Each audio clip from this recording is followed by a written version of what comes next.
Hola a todos, sean bienvenidos una vez más a Psicologiando.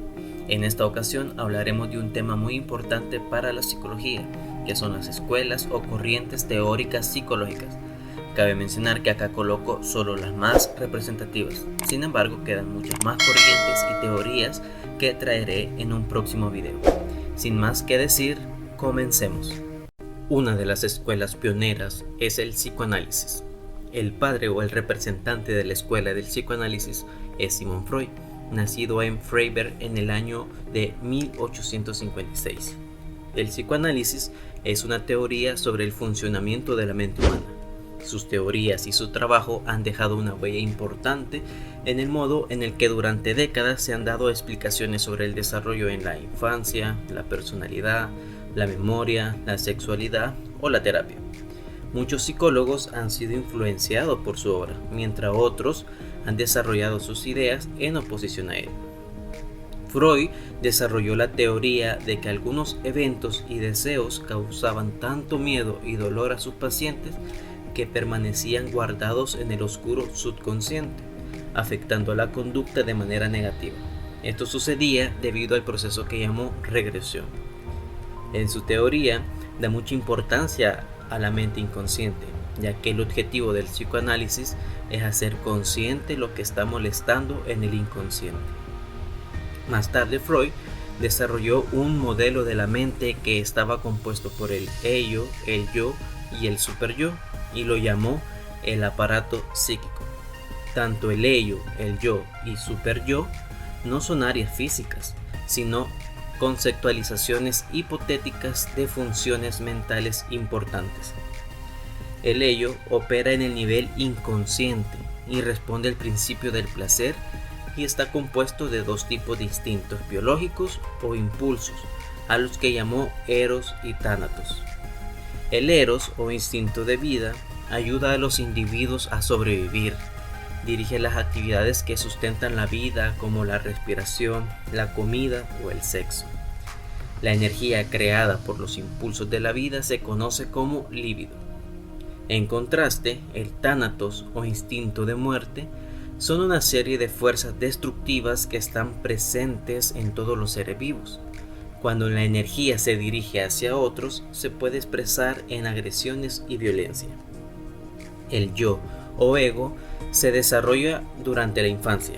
Su objetivo es satisfacer las demandas del ello dentro de la aceptación social. En contraste, el ello, el yo, sigue el principio de la realidad y opera en el consciente y subconsciente.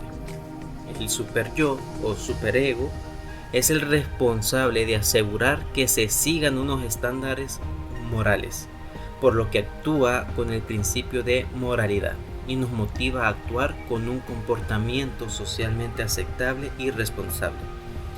El superyo puede hacer a una persona sentirse culpable por no seguir las normas. Cuando hay un conflicto entre objetivos del ello y el superyo, el yo actúa como mediador. El yo posee mecanismos de defensa para prevenir la ansiedad de estos conflictos. Estos niveles o las instancias se superponen, es decir, se integran, y de este modo funciona el psiquismo humano. Es un proceso que se va desde el momento en que una persona nace. Tiempo después, Freud, dentro de su teoría, incluyó los mecanismos de defensa, como las técnicas del inconsciente, encargadas de minimizar las consecuencias de eventos demasiado intensos. De esta manera, a través de estos mecanismos, el individuo es capaz de funcionar con normalidad.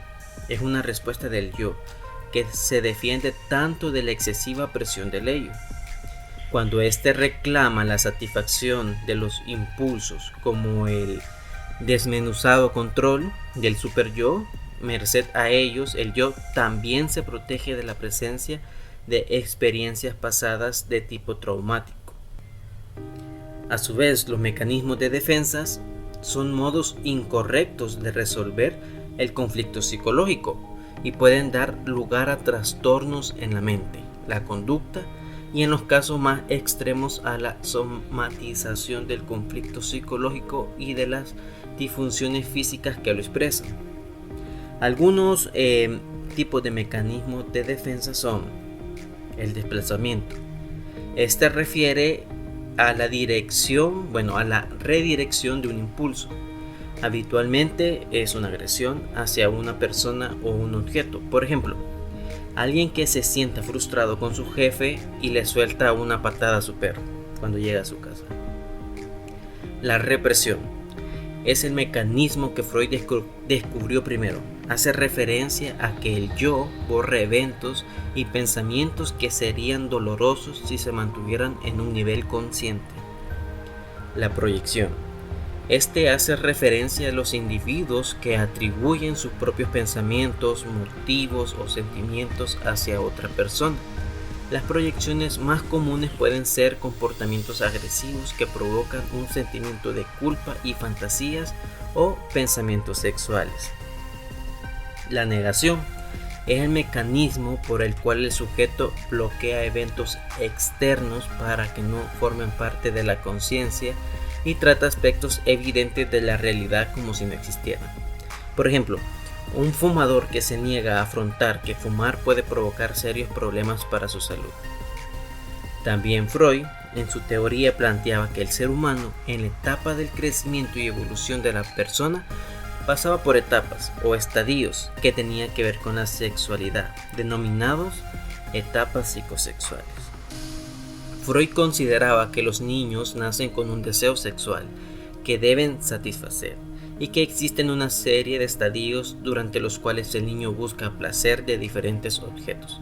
Esto es lo que lo llevó a la parte más polémica de su teoría, la teoría del desarrollo psicosexual.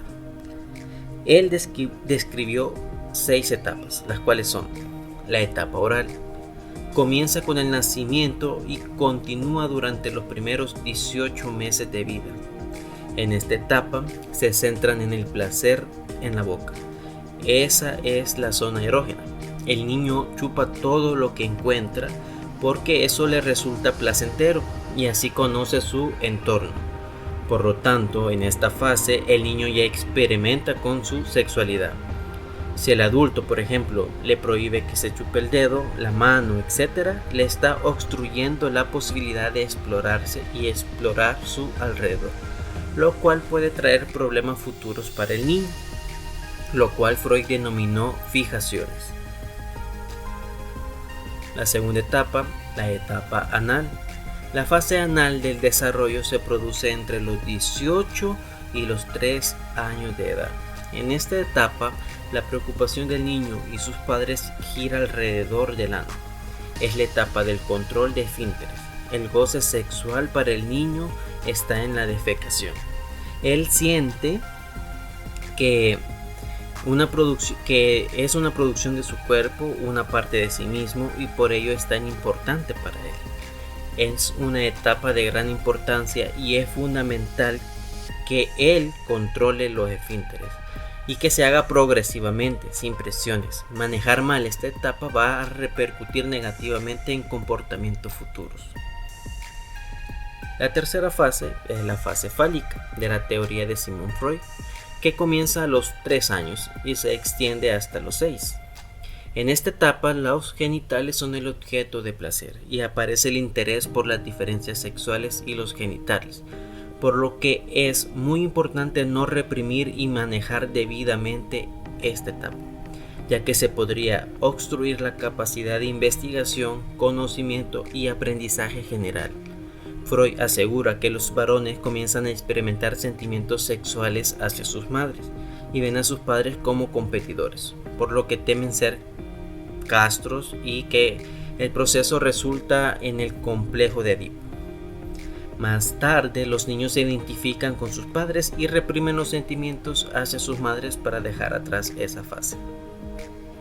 La siguiente fase es la etapa de latencia. La fase de latencia de Freud se desarrolla entre los 6 años y el inicio de la pubertad. Coincide con la etapa escolar y durante mucho tiempo se creyó equivocadamente que la sexualidad quedaba adormecida o latente. Lo que sucede es que durante este periodo el interés del niño se centra en conocer, aprender e investigar. Entonces, un buen manejo de las etapas anteriores contribuye muy favorablemente al éxito escolar.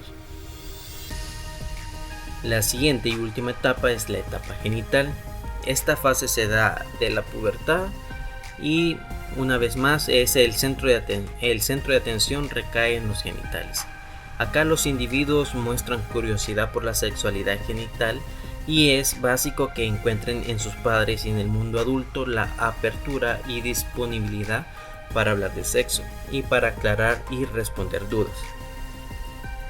Otros teóricos de esta escuela son Anna Freud, que es hija de Sigmund Freud, Jacques Lacan, entre otros.